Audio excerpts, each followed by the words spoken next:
He's like, I wasn't guessing. He was not sure. He was not sure. I was gonna let you guys. And when I type in explosiveness, there's no definition.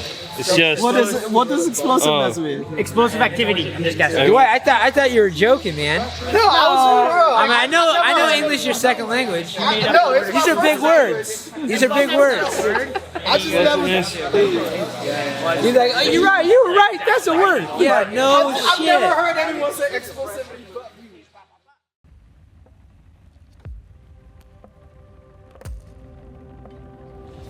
My name's Fili. I'm a professional fighter, and I train here in Sacramento at Team Alpha Male.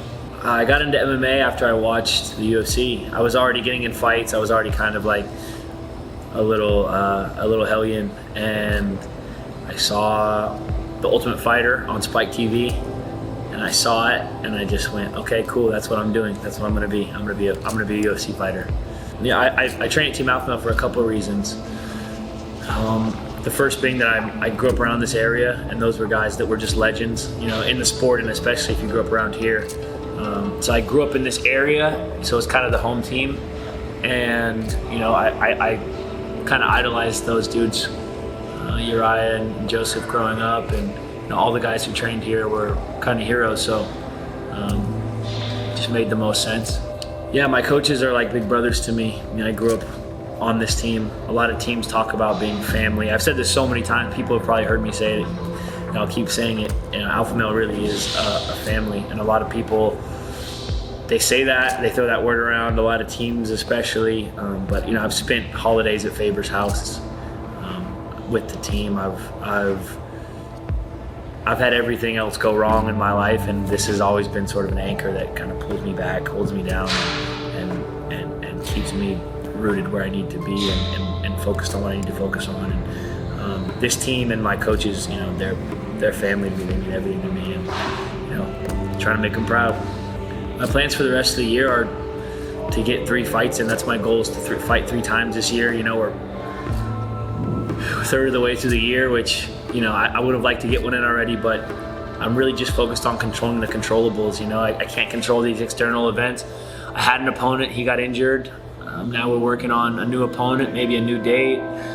Things are kind of up in the air, but you got to roll with the punches, and that's just kind of how it goes. You can't control things outside of yourself. So it's hard enough just to control yourself, you know? So you got to focus on that. That's a task in and of itself. So, yeah, I mean, I'm going to fight 3 times this year. I'm going to win 3 times this year. It's taking a little longer than I would like, but, you know, I'm blessed to get to do what I love every day, so.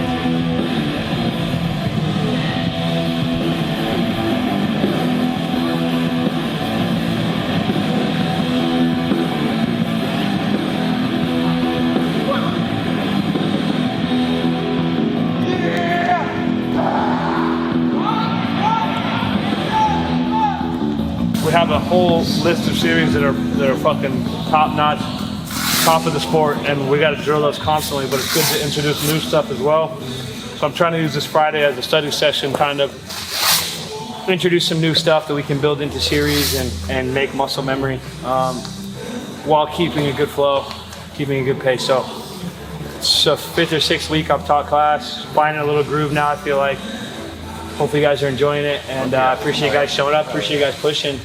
Thank you, guys. Okay, thank you. Hey guys, if you like this stuff, build on it.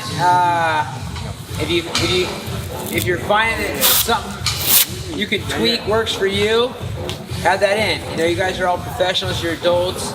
We're different body sizes, shapes, explosivity, etc. I think it's explosiveness, not explosivity.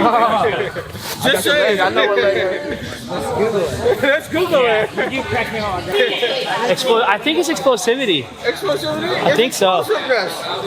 I don't think that's wrong, but I think it's explosivity. We'll look it up. We have computers I don't think it's explosivity. You don't think so either. Faber's always talking about using the word explosivity. I don't think that's a word. I think it's explosiveness, but we'll see. Oh no! Don't tell me That shit is a word. Property of being explosive, the degree to which someone is explosive. Fuck, I'm wrong. Explosivity. Explosivity. Hey, that's you she gave you're us. right. You're right. You're right. It's a word. He's like, I wasn't guessing. He was not sure. He was not sure. I was gonna let you guys. And when I type in explosiveness, there's no definition. It's just. What does explosiveness mean? Explosive activity. I'm just guessing. Wait, I thought you were joking, man. No, I I mean, I know English is your second language. These are big words. These are big words. I just never. You're like, oh, you're right. You were right. That's a word. Yeah, no I've shit. never heard anyone say explosivity but me.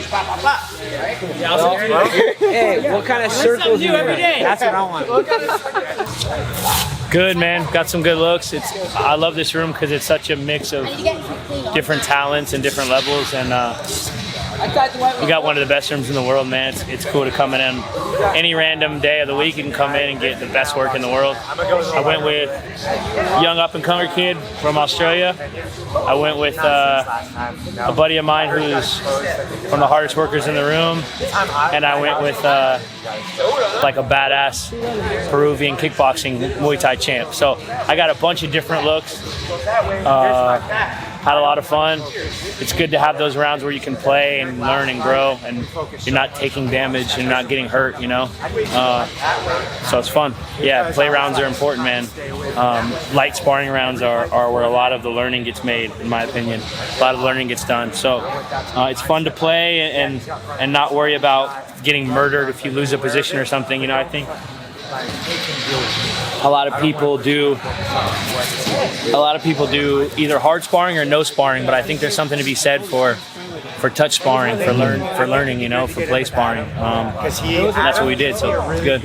And you teaching as well, right? Yeah, I teach Fridays. I kind of stepped up to show some techniques that I like and sort of, you know, help push the room forward any way I can. I owe a lot to this gym and Faber and this team and everybody, you know, all my coaches, Danny Castillo and Fabio Prado and everybody.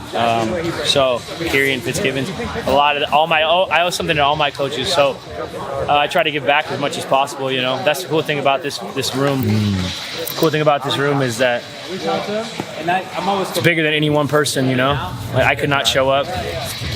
Faber could not show up. Anybody could not show up, and there'd still be people in the room working hard every day. It's grown into something bigger than any of us, and it's cool to be a part of. So try to give back that as much as possible and try to contribute as much as possible, you know. Do you enjoy teaching? Yeah, it's fun. I enjoy teaching other good fighters. I don't have the patience, I think, to teach a kids class. Definitely not to teach a kids class, but I don't have the patience to teach. I think like a normal person that wanted to do like just kickbox after work. I don't think I wouldn't be good at it. I don't think, but I think that I'm good at helping other great fighters excel. I think that's where my strength in teaching is you know, putting the finishing touches. Like I'm like an editor. You know what I mean? Like, oh, you're doing that really good job on that. I used to do it this way, try it this way, you know, like zig when you should have zagged kind of thing, you know. I'm good at making small adjustments to guys who are already good. So you feel it?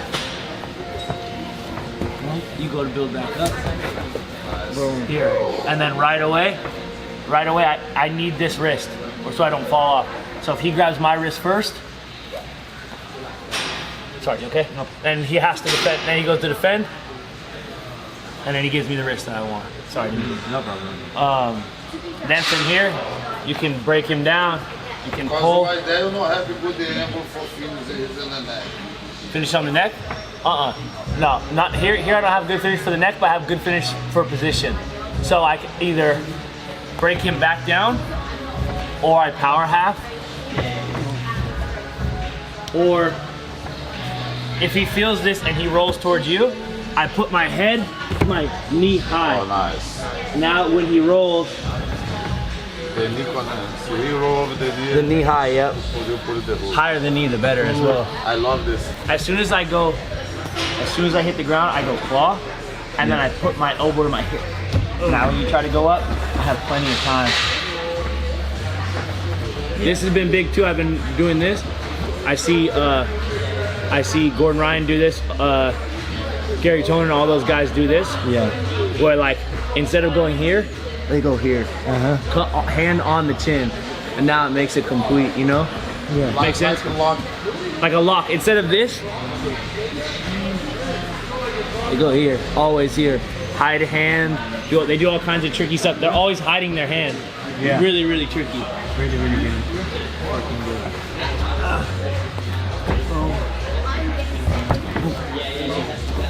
This one. If you don't lock this up, I'll sit back up again. See, make sense? Oh, I'm sorry. We start. I was wrong. Sorry. No problem. You wanted me to sit up for the hook. I'm sorry. Boom. Nice. Nice. I can keep here, right? Yep. Or let's say we went. That's perfect. Oh. Or let's say we do this. So you go one more time. No, you go on me. Break me down. I build up, right? And you get the hook. Now you go to break me down again, but I get wide. Now there's your second hook. Yeah. Boom. So two options. Exactly. So you have two options. Go back one hook. So let's say you just broke me down, you got the hook. Either you break me down again, pull my hip again. Hip and pull me. No. Hip, pull, yeah, break me down. Yeah, exactly. And go here. Or you go to pull me and I feel that. You go to pull my hip and I get wide. And then, yeah. Make sense? Yeah. So it's like, either too far this way, go here. Make sense? Yeah, and it's more like, it's kind of Khabib style, but more jiu-jitsu. Yeah, for sure. For jiu-jitsu I watched, I've been studying Gordon Ryan and Gary Tonin. They're the best, dude. They're Donahurst, all that. Dude, they do really good back attack stuff. I mean, really good everything. I've just been studying a lot and just trying to use as much as possible. I don't have any interest in being a coach, really, but I am very interested in helping my friends and my teammates and giving back to the people around me, you know? It's basically the whole point of all this, so. Even like after fighting, coaching wouldn't interest you? I don't think so. No, that's interesting. Nah, when I'm done fighting, I want to eat mushrooms and ride motorcycles and shoot guns, read comic books and just leave me the fuck alone. I want to make enough money fighting that I can just be left alone. I think psilocybin really changed my life in a sense, you know. I've never felt anything that helps with the ups and downs of life, you know, whether it's, some depression creeping in or the general anxiety of becoming an adult and realizing that the stakes are high and that you're mortal, you know, like the idea that you're gonna get old and die is something that you have to face as you get out of into your late 20s. And I think that psilocybin is one of the natural things that's on this earth to help humans sort of come to terms and interact with this world in a way that is meaningful and it's been that way for me. It's helped my mind state, you know. It's helped so many things about me. And I was reluctant. I grew up around drug abuse my whole life, and so to me, I really stayed away from almost any substance, you know.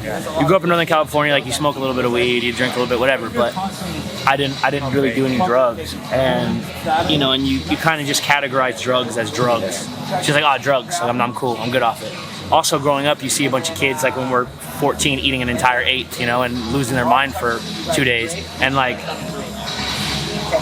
so that to me what shrooms were. And then my girlfriend kind of got me, whether it's my girlfriend is the one that really got me to try psilocybin, and it was nothing like I expected, and it's kind of opened this doorway to realizing there's drugs that are bad for you, or I shouldn't say bad for you, but there's drugs where it's hard to find a good use for them, right? Like there's drugs that just they're fucking not good for you. I try to be objective and be like, well, everything. It's like there's drugs that are bad for you, and then there's drugs that are social drugs that you use when you're hanging out and partying, even if it's alcohol or tobacco or nicotine, whatever. Coffee to me is, there's drugs you use when you're social, and then there's drugs that are actually good for you.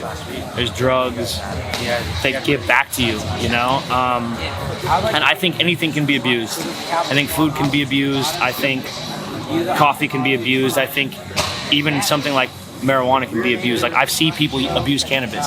It's not that it can't be abused. It's just that you come to an understanding of, just like anything else that can be abused, it can also be used for medicine. And so you start to classify things different. It's not just drugs are under one canopy. It's like, well, you have things like, you have drugs that are like recreational party drugs, then you have drugs that will ruin your fucking life, and then you have drugs that will give back to you if you use them the right way, if you use them as medicine, because that's what they are, they're medicine, THC and CBD are good for you. Psilocybin is good for you. I've never taken LSD, but I've heard amazing things about it, Yeah. Fuck yeah. DMT is the same way, you hear these people and it's sort of it's kind of a game changer, when you realize that there's a whole new kind of branch of medicine that's available to you, and if you use it right, it can expand your life in a meaningful way. And absolutely, it's helped with so much of my mind state and some of the things I've struggled with my whole life.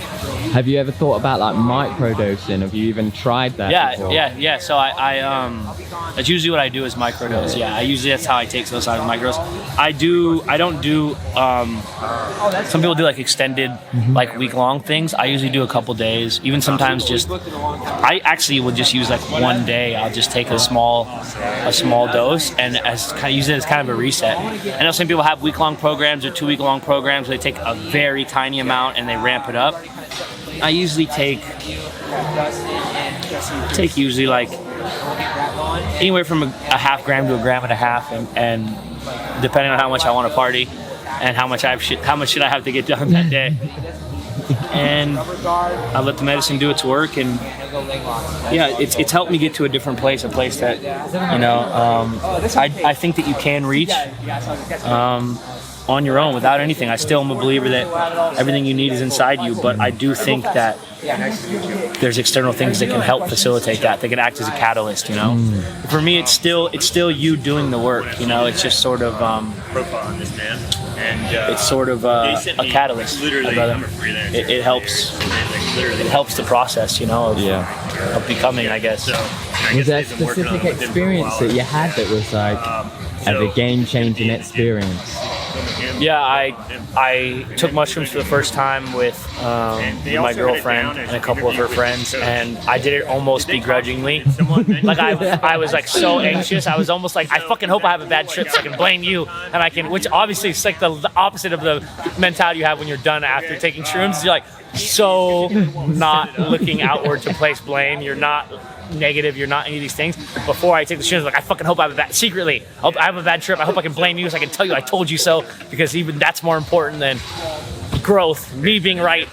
And then I ate a little bit of shrooms, and it was like a really good time, and I just like, my next question for you, I just had a really good time, and at the end of the night was laying in bed, and with my girlfriend I was just saying, it's kind of quiet that we could close the door.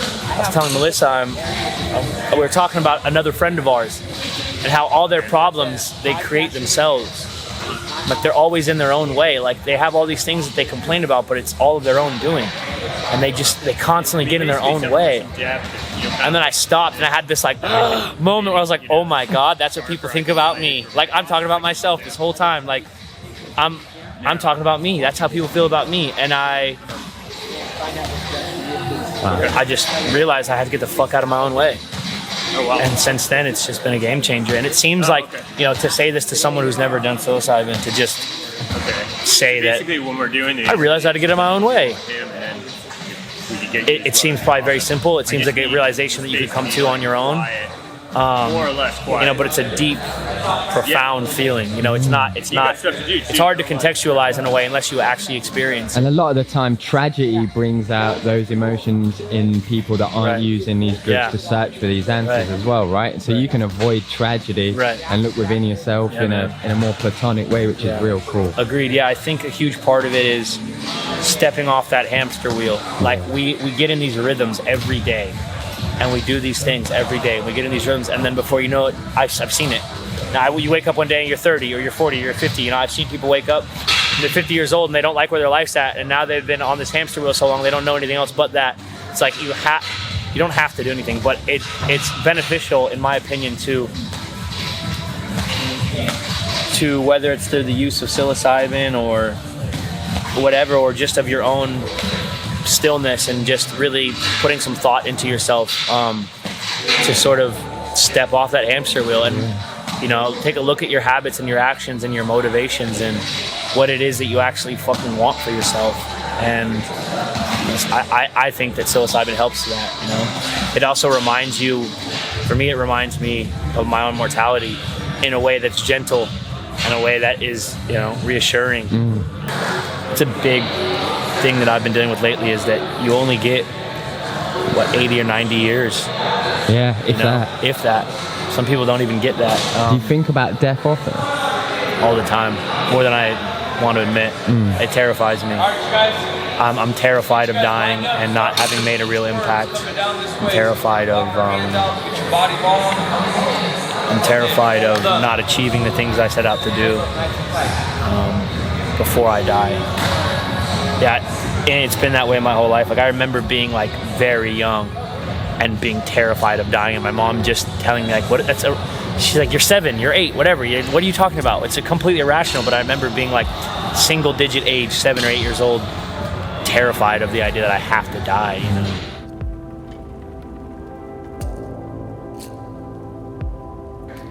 And can you just talk to me a little bit about Outcast and Underdog? Yeah, ONU is like, it started out as just like my crew of friends. Like, I've had the same friends since I was 13, 14 years old, and we all just grew up kind of rough. We kind of raised each other. What's up, brother? Grew up kind of rough, raised each other, looked out for each other, you know. A lot of us didn't have ideal home lives, didn't have the 2-parent household, didn't have any of that, so we kind of raised each other, and from that it grew into this thing that is now kind of a brand, kind of a motto, kind of an umbrella that unifies all the stuff that we do. It's cool to see people that I've never met have it tattooed on them and stuff. Like, it means a lot to it means a lot to us. It's always been a lot to us. That's my family, you know, my real core group of friends. We raised each other. That's my family. But it's to see that it mean a lot to other people is a very rewarding feeling, you know. Is music a big part of your life? I think music's a big part of my life. I like to make music. Music, like everything else, gets pushed to the side for fighting. Fighting is my main goal, my main passion, my obsession. But music is probably second to that. You know, I love making music. I enjoy being at live shows. I grew up. I've loved hip hop since I can remember. You know, the first music I fell in love with was hip hop, and then, you know, my late teens I found punk and hardcore, and really love that. And so now the music I make is kind of a mix of those things, and hopefully people enjoy it. And if not, well, fuck them, you know. I'm on stage jumping around having fun, you know, and that's all that really matters. I get to make music with my friends and have fun. And that experience of being on stage and just finding that flow is very similar to being in the cage and finding that flow, you know. It's just this pure expression where you're not thinking, you're just feeling, and that's the best high in the world, man. It's like, can't even describe it. Which do you prefer, walking out to the UFC or walking out to play a gig? We're talking about winning fights. I prefer winning fights to everything. If everything goes right and you win the fight, there's nothing. I would take that feeling over anything in the entire world. Really? Everything. You get your hand raised in the cage and you just get to be the man for the next 5-10 minutes. And some people go their whole life and never get to be the man. They never get to feel that. You know, winning a fight is a feeling that they don't make a better feeling, man. I love that. I'm chasing that all the time. I'm like addicted to that feeling, you know? And so that's, winning a fight will always be my first choice, but performing on stage is a close, not close, but it's a second. You know, performing on stage is a really incredible feeling. They're different. They're very similar, like I said, but they're different in like the consequences for fucking up on stage are not the consequences in the cage are much more dire than the consequences of messing up, missing a lyric or something on stage is not that big of a deal. I don't really even get nervous before I play music because it's nothing's gonna happen. No one's gonna knock me out. Like in the cage, if you're wrong, you're really wrong, and you pay for it. So I like them both. The risk for playing music is less, the reward is less. The risk for fighting is much bigger, but the reward is just the best feeling in the world, man. It's the best feeling in the world.